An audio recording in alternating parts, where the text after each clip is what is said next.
Hey, what's up, guys? This is Coach Tate Swimmer, DFW Penguin Basketball, PENGUINHOOPS.com. Hey, I want to talk about a quick topic today.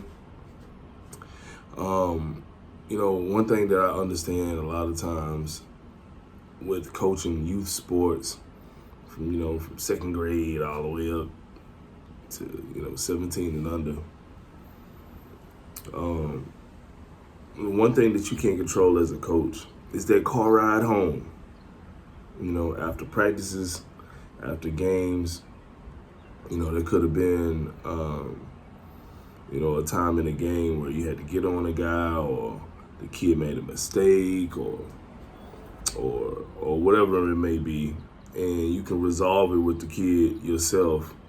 Talk to him about it, tell him about it, and everything can be fine. But on the car ride home, things change, narratives change, and a kid expresses themselves differently with the coach than they do with their parents, right?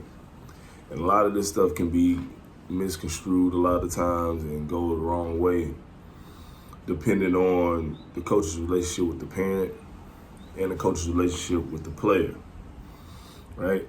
One thing I want to tell a lot of parents that may be watching this, okay, is that, on a car ride home, the best thing to do, especially after your kid has had a bad game, is not to tell them about how bad their game was, or automatically get in the car and make excuses, or scold them.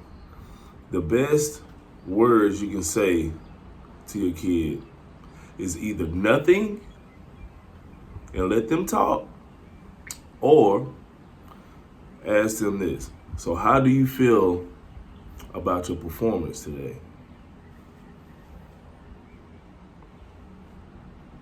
And your kid is going to tell you right after that how they feel by either expressing that or not wanting to talk about it.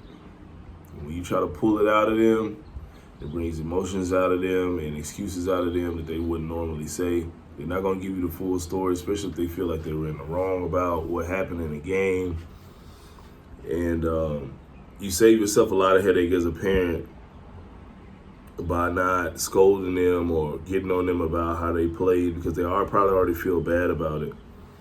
And, sometimes that car ride home and that conversation on the car ride home can make a huge difference in the kid's morale as a player, the kid's confidence as a player. A lot of times, some kids just need some time to reflect and get over a bad game, a bad practice, things of that nature, right? So that's my one little gem of advice, okay? On a car ride home, you can tell they had a bad game, bad practice, bad day. Okay, don't automatically go to letting them point fingers, or you pointing fingers, or you doing this, that, and other.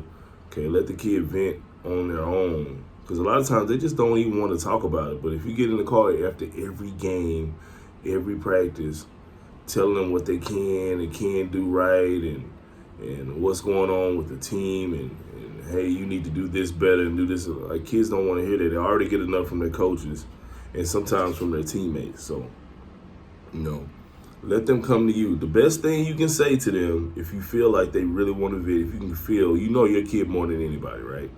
But if you can feel that they're down about what's going on, so just say, hey, how do you feel about the game? How do you feel about your performance today? And let them talk. And then when they tell you, say, hey, do you want any of my advice, or do you want me to just listen? There you go.